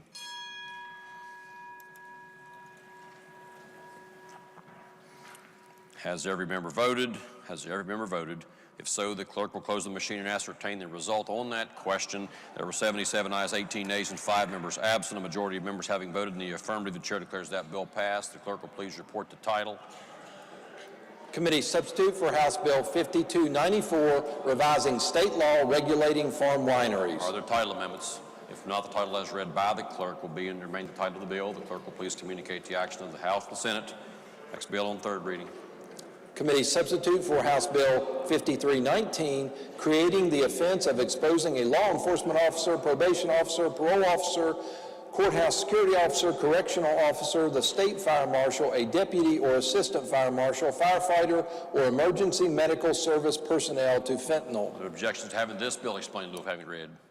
No objections are heard. Gentleman from the 8th, Dr. Kelly, to explain the bill. Thank you, Mr. Speaker. Good afternoon, everybody. The committee substitute creates a new criminal offense for exposing any person to fentanyl while committing a violation of certain laws and hereby causing that person's death or bodily injury. It establishes criminal penalties for the new crimes, provides definitions for purposes of this section, and it clarifies that these offenses shall be in addition to any other offenses in code. That's a brief summary, Mr. Speaker, and I urge adoption. You've heard the bill explained. The question now before the House is, shall the bill pass? The gentleman from the 54th, Dr. Pushkin, is recognized. Thank you, Mr. Speaker. Would the Vice Chair yield? Yes. Thank you. So, as amended, it now would apply to anybody if they were exposed to fentanyl and it resulted in death or harm. That's what this new crime, and this creates a new crime, correct? Yes.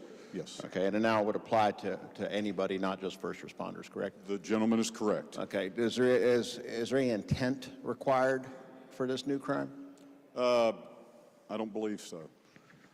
So there was no intention of harm, but if it was left out and somehow it caused somebody harm by being left out, they would now have be charged with this new crime, correct? Well, to the gentleman, the intent would be to the underlying crime. Okay. What if a lot of times fentanyl certain things are laced with fentanyl. And I don't know how one would prove this or not in a court of law, that somebody intended to buy one thing and wound up having fentanyl in it. And so would that be they wouldn't have an intent there, right? I would say to the gentleman that almost everything that is out there is laced with some level of fentanyl these days. You think everything is laced with fentanyl? Nearly every drug that's coming into this country or being sold in this country illegally is laced with some level of fentanyl. I believe the gentleman knows that. Okay, thank you for yielding. Yes. I have several issues with this bill. One is based on a lot of misinformation. While I know,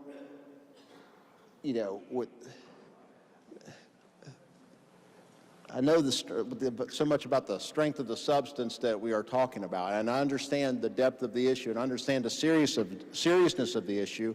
That's why I think it's important to base what we do here on fact. And this bill is really based on a false premise that one can be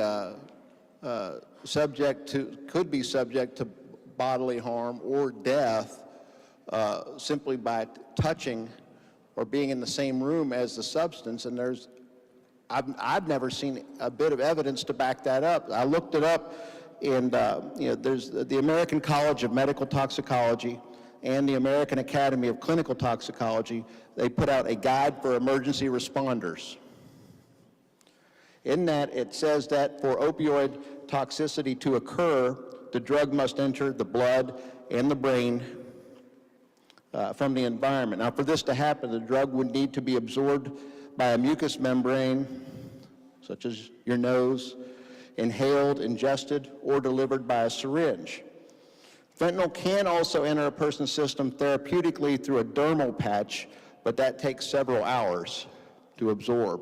So based on current understanding of the absorption of fentanyl and its analogs, it is very unlikely that small unintentional skin exposures to tablets or powder would cause significant opioid toxicity.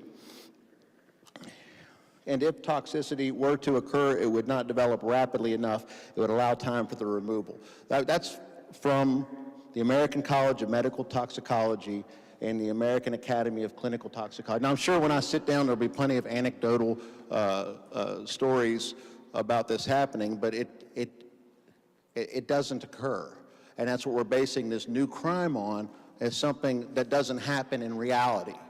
Now, I'm sorry, but I don't talk about this a whole lot. I am a person in long-term recovery. Now, this wasn't as prevalent back in my previous life, but it was around, and I've never heard of this happening. And these two agencies, the American College of Medical Toxicology and the American Academy of Clinical Toxicology, they both back my claim up. You cannot touch it just touch it and feel the effects of it. It has to enter into the blood, into the brain, through mucous membrane, or injected or ingested. So, well, I've been to far too many damn funerals, more than I would like to have, and many recently of people who have had overdoses due to drugs laced with fentanyl. And I think that the problem with this bill is it could add to that. It could create more funerals because people might be less likely. Well, I think it's very unlikely that anyone would be convicted of this because it is based on a false premise that it could happen. And while it's very unlikely that one would be convicted of this, they have to prove that they intentionally purchased this product, it was left out, and that it actually caused bodily harm or death. It could create the effect where people will be less likely to call 911 in the event of an accidental overdose. And I think the unintended consequences of a law like this, it will create more accidental overdoses and make people less likely to call for help when somebody overdoses. So while it may be a well-intentioned bill, I don't believe it's based on fact and it'll do real harm. I can't vote for it.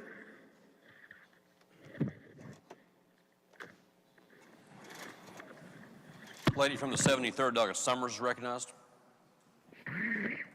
Thank you, Mr. Speaker. Would the Vice Chair of Judiciary yield for a question? Certainly. I just want to clarify, is this fentanyl that you got illegally, or could it be medically prescribed? It would be illegally. Okay, thank you. Yes, ma'am. Gentleman from the 55th, Douglas Akers, recognized. Thank you, Mr. Chairman. I'm looking at the Centers for Disease Control and Prevention website. Again, the organization who we were told we were supposed to trust repeatedly the past few years. And on their NIOSH page under emergency responders, it states that responders are likely to come into contact with a mixture of illicit drugs during routine job duties. These mixtures of illicit drugs can include cocaine, methamphetamines, the list goes on, and fentanyl.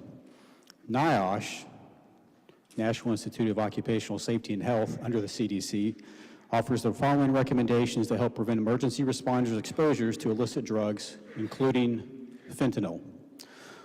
Always wear nitrile gloves. Wear respiratory protection if powdered illicit drugs are visible or suspected. This bill also requires a blood test to prove exposure, which would require the first responder to have fentanyl in their blood system. So if this is something that does not happen or cannot happen, it is on the CDC's website, and there are actually recommendations in order to protect first responders from these drugs. And this also requires, again, confirmation of a positive blood test, which means that the drug has to be in the first responder system. And if there's any question as to whether or not this is real, I'd rather err on the side of making sure the first responders are safe or its passage. Thank you. Question still is, shall the bill pass? Is there other debate on the bill? Gentleman from the 26th, Douglas Rohrbach, recognized. Thank you, Mr. Speaker. Ladies and gentlemen, we'll give you one clear fact. Over half of the drug overdoses in this state have fentanyl in them at the time of autopsy. It's a fact. Now, I think the gentleman for Kanawha just laid out very clearly that there is data that this does occur. Are we creating a new crime? Perhaps. But I'll tell you what the crime is on this state right now, that we need to do everything possible to keep our first responders safe and to fight this epidemic in our state. Therefore, Mr. Speaker, I urge passage. Gentleman from the 52nd, Douglas Rose, recognized. Would the, I'm not sure who to ask the question of, but would you answer some questions, please? I looked up the code section 60A4-401, and it has so many offenses in here I just can't believe. Everything from misdemeanors to whatever it is. And my question is if a person commits a misdemeanor by having some substance It would be all the offenses listed there, including the misdemeanors. So if somebody had I don't know, fentanyl in their pocket, and somebody got it out of their pocket and used it or something, then the person would be guilty of this statute for having had the fentanyl. The gentleman is correct. So it takes a misdemeanor, and I think it's like up to 6 months in jail and that sort of thing, and turns it into a lifetime penalty of 15 years to life, as I understand this bill would do. If the person tested positive for fentanyl and either died or had bodily injury as a result, it would change it. Right, but as I understand it, the statute or the bill that we're supposed to pass really doesn't require any knowledge or any particular act. It's just that somehow if you are connected to the death of somebody with fentanyl, then you've committed a lifetime felony that's minimum 15 years to life. And I'm just wondering if the person has to, I guess he has to be illegally in possession of the fentanyl. To the gentleman, he or she would need to be engaged in a crime. Okay, but it could be a pretty innocent misdemeanor of possession. The gentleman is correct. If the person involved tested positive for the presence of fentanyl and died or had bodily injury. Okay, thank you. Thank you, Mr. Speaker. Gentleman from the 13th, I got Heckert. Thank you, Mr. Speaker. Would my good friend, the Vice Chair of Finance, yield one more time? Certainly. So if I understand this right, if a person doesn't break the law, they ain't got a problem. The gentleman is correct. And even if somebody accidentally is prescribed this and leaves it out, and somebody gets into it, they're not being responsible. It would have to be a crime under the code section cited. Thank you very much. Yes, sir. I urge passage of this bill. The drugs and the drug dealers have done enough to hurt this state and this country and our citizens. It's time we take it back. Thank you, Mr. Speaker. Question again is, shall the bill pass? Is there other debate on this bill? Does the gentleman wish to close debate on the bill? Gentleman from the 8th. Very briefly, Mr. Speaker, thank you for the debate. It's a good bill. Chief Deputy in Tyler County, one of the counties that I represent, was actually exposed to fentanyl. And I wish that I had been able to get him down here to testify in judiciary. He's one of the toughest guys that I know. And he would dispute some of the arguments that have been made by my friends on the other side of the building. To him, that exposure was very real, and it required him to be transported to the hospital. So I thank you for the debate, and I would urge passage. Debate on the bill has been closed. The question now before the House is, shall the bill pass? Those in favor of passage of the bill will vote aye. Those opposed will vote no. The clerk will prepare the machine.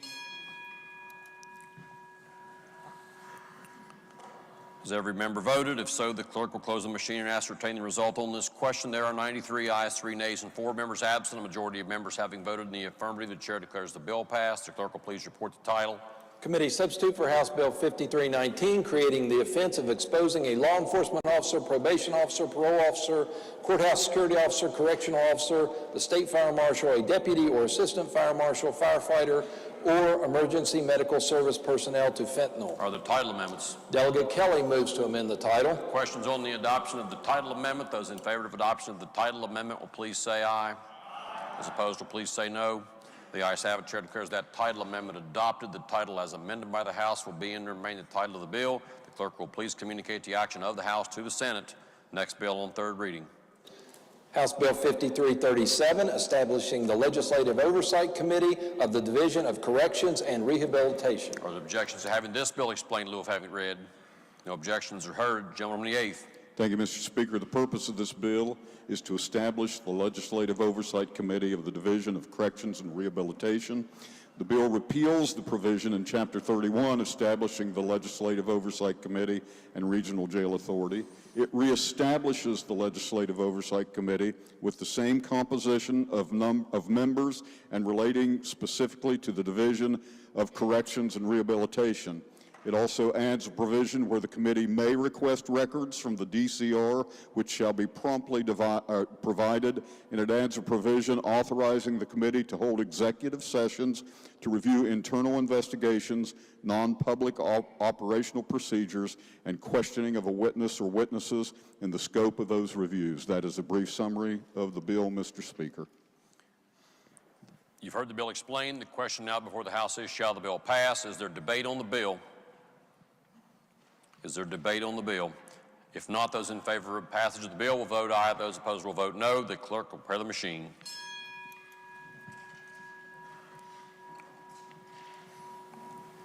Has every member voted? If so, the clerk will close the machine and ascertain the result on this question. There are 94 ayes, 0 nays, and 6 members absent. A majority of members having voted in the affirmative, the chair declares the bill passed. The clerk will please report the title. House Bill 5337, establishing the Legislative Oversight Committee of the Division of Corrections and Rehabilitation. Are there title amendments? If not, the title as read by the clerk will be and remain the title of the bill. The clerk will please communicate the action of the House to the Senate. Are the bills on third reading today? Bills on second reading. Senate Bill 790, changing reference to curator of Department of Arts, Culture, and History to Cabinet Secretary. Are there amendments? If not, the bill will be advanced. Committee substitute for House Bill 4640, relating to the transfer of certain revenues derived from lottery activities. Are there amendments? If not, the bill will be advanced. Committee substitute for House Bill 4911, relating to the sale of raw milk. Are there amendments? Delegate Pushkin moves to amend the bill on page 3, section 7, lines 53 to 56, by striking out subsection B in its entirety. Questions on the amendment just read by the clerk shall recognize the sponsor, gentleman from the 54th, Delegate Pushkin. Thank you, Mr. Speaker. I can briefly explain the amendment. It simply removes the section that provides this blanket immunity from liability for sellers of raw, unpasteurized milk, and reserve the right to close. Question again is on the amendment read by the clerk. Lady from the 73rd, Delegate Summers, recognized. Thank you, Mr. Speaker. This bill does not remove blanket liability.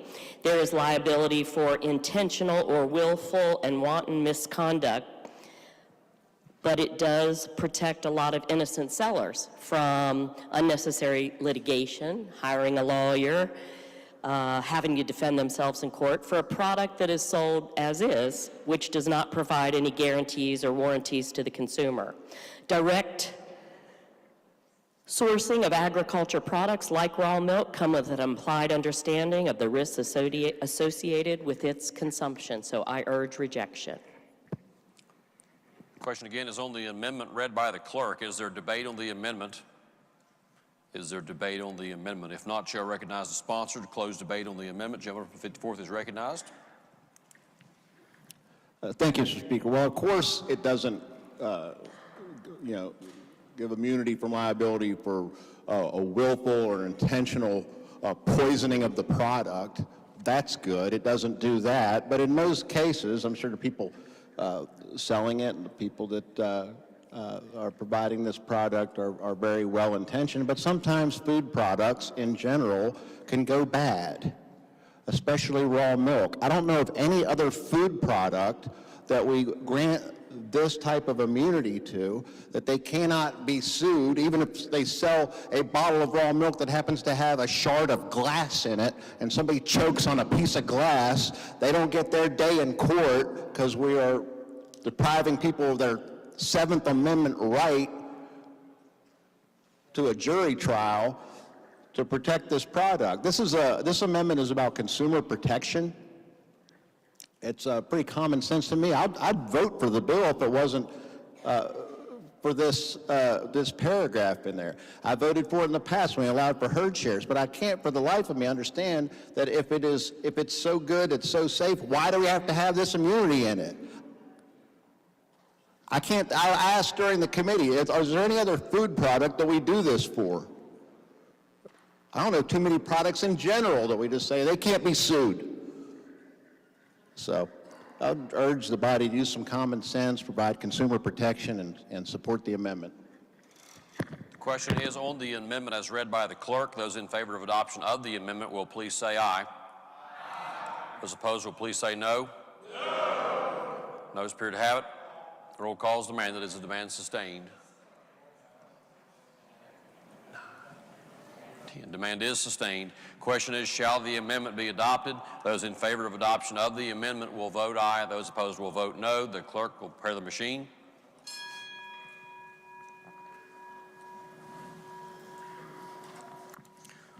Has every member voted? If so, the clerk will close the machine. Do I go from the 25th, I get Hornbuckle? Clerk will close the machine and ascertain the result on this question. There are 18 ayes, 71 nays, 11 members absent. Less than a majority in the affirmative. The chair declares that amendment lost. Are there other amendments to the bill? If not, the bill will be advanced to third reading. Next bill on second reading. Committee substitute for House Bill 4978 relating to clarifying the authority of appointed officials. Are there amendments? If not, the bill will be advanced. Committee substitute for House Bill 5013 relating to timber management. Are there amendments? If not, the bill will be advanced. House Bill 5528 relating to the Renewable Energy Facilities Program. Are there amendments? If not, the bill will be advanced. House Bill 5549 allowing license plates, road signs, or markers to be obtained from alternative sources when the Division of Corrections and Rehabilitation is unable to produce them. Are there amendments? Delegate Linville moves to amend the bill. Those gentlemen wish to explain the amendment. Are there objections to allowing it to be explained in lieu of having it read? No objections are heard. Chair recognizes the gentleman from the 22nd to explain this amendment. Thank you, Mr. Speaker. This amendment was actually requested by our colleagues in the Senate. It removes from they turn my mic up. It removes from the title of the... Clerk will please turn on the gentleman from the 21st, Doug Cannon.